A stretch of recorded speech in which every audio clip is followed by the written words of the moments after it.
जय माँ भवानी। आप सुन रहे हैं रेडियो हिंदुस्तान। मैं हूँ आपके साथ पारिजात। धर्म गंगा में आपका स्वागत है। गुप्त नवरात्रि की सभी मित्रों को, सभी माँ के भक्तों को हार्दिक शुभकामनाएं। गुप्त नवरात्रि में हमारे सभी माता के भक्त प्रयास करते रहते हैं कि कुछ उन्हें ऐसी जानकारी मिले जो उनके बहुत काम आए, माँ की प्रसन्नता बढ़े, उनकी पूजा बेहतर हो सके, ज़्यादा अच्छे ढंग से और उचित रीति रिवाज से, विधि विधान से वो पूजन कर सके, पूजा अर्चना कर सके माँ की। जी हाँ, एक इसी सिलसिले में हम आपको छोटी सी जानकारी जो हो सकता है आपके पास हो, हम देना चाहेंगे। पंडित अनिल वत्स जी ने रेडियो हिंदुस्तान के लिए भेजी है। गुप्त क्षमा कीजिए, गुप्त नवरात्रि में कीजिए गुप्त सप्तशती का पाठ। जी हाँ, दुर्गा सप्तशती माँ के हृदय के बहुत निकट है। माँ बहुत प्रसन्न होती है जब आप दुर्गा सप्तशती करते हैं, नवरात्रि में करते हैं या हर शुक्रवार को करते हैं या माता के भक्त प्रतिदिन करते हैं। पूरी सावधानी से, स्वच्छता से, शुद्धता से, पवित्रता से बहुत आवश्यक है, क्योंकि माता की पूजा में शुद्धता, स्वच्छता, पवित्रता, और पवित्रता से भी एक और ऊपर स्तर है सफाई का, स्वच्छता का, वो है दिव्यता।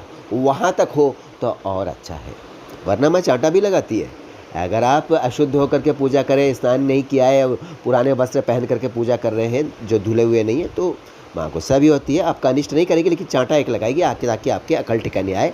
नियमों का पालन माता की पूजा में अत्यंत आवश्यक है, आप जानते हैं, मैं कुछ नई बात नहीं बता रहा हूँ।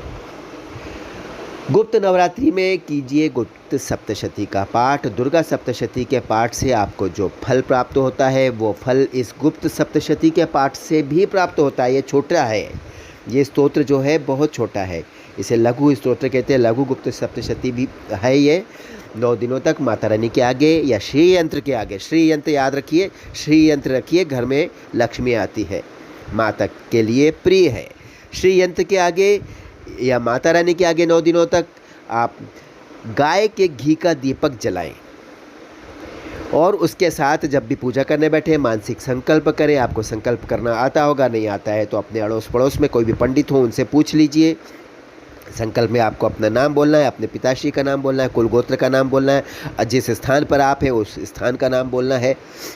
उसके बाद आपको अपनी कामना, मनोकामना माँ के सामने रखनी है, या आप मानसिक संकल्प कर सकते हैं। कोई ज़रूरी नहीं कि आप बोल के करें, हाथ में जल लेके करना है संकल्प। संकल्प के बाद में आपको जल छोड़ना है। आपको संकल्प में कुल मिला के ये कहना है कि मैं ये हूँ, फलाना हूँ, और मैं माँ आपकी पूजा, उपासना, अर्चना और ये स्तोत्र जो कर रहा हूँ, इस स्तोत्र में आपकी प्रसन्नता के लिए कर रहा हूँ, ताकि मुझे ये मेरी मनोकामना पूर्ण हो सके आपकी कृपा से। और साथ में आपको माता रानी को खीर का भोग लगाना है। याद रखिए, खीर का भोग लगाना है। इस लघु गुप्त सप्तशती के 9 पाठ करने से माँ दुर्गा की आपको पूर्ण कृपा प्राप्त होगी। इस स्तोत्र को पढ़ने से पहले हो सके तो तंत्रोक्त दुर्गा कवच, सिद्ध कुंजिका स्तोत्र का पाठ आप अवश्य करें, और बाद में इस लघु गुप्त सप्तशती का पाठ करें।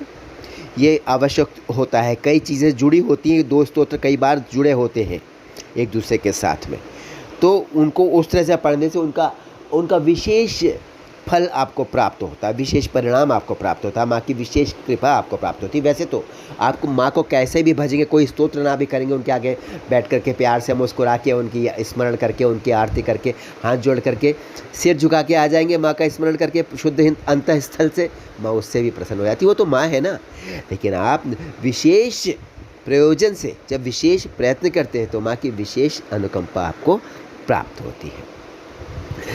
तो इसमें मैं बताना चाहूँगा, गुप्त नवरात्रि में जब आप गुप्त सप्तशती का पाठ करते हैं, ये लघु गुप्त सप्तशती है, इसके पाठ से आपको माँ की कृपा मिलेगी, विशेष कृपा मिलेगी, जो आपको दुर्गा सप्तशती से मिलती है। इसका कोई विनियोग न्यास आदि नहीं है, ना ही ये शापित कीलित है, इसलिए उसके लिए कोई आपको कीलन का स्तोत्र या विनियोग न्यास नहीं करना होगा। आप सीधे लघु गुप्त सप्तशती का पाठ कर सकते हैं।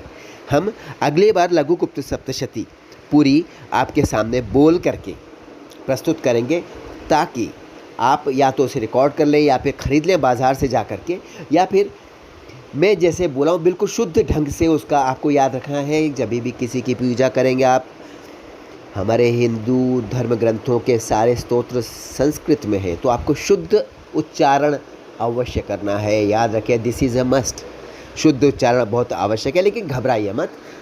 आपका शुद्ध उच्चारण गलती से माइंड इट, गलती से हो रहा है, जान के नहीं हो रहा है तो कोई समस्या नहीं है। आप अंत में भूल सुधार के लिए माँ से क्षमा प्रार्थी होते हैं अपनी भूलों के लिए। पूजा में जो भूल हुई है आपसे, उससे आपको क्षमा मिल जाती है, क्योंकि वो आपने डेलिबरेटली नहीं किया, जानकर नहीं किया। ठीक है, इसलिए चिंता मत कीजिए, अपनी पूजा कीजिए, लघु गुप्त सप्तशती कीजिए, और जो भी स्तोत्र आप दूसरे करते हैं संस्कृत में, अगर उनका आपका गलत उच्चारण गलती से हो रहा है तो कोई समस्या नहीं, क्षमादान मिलता है, क्योंकि वो भूल है, आप जान के थोड़ी कर रहे हैं। चलता हूँ हमेशा की तरह, आपको याद दिलाऊंगा, पानी बचाइए, सबको सिखाइए। नमस्कार।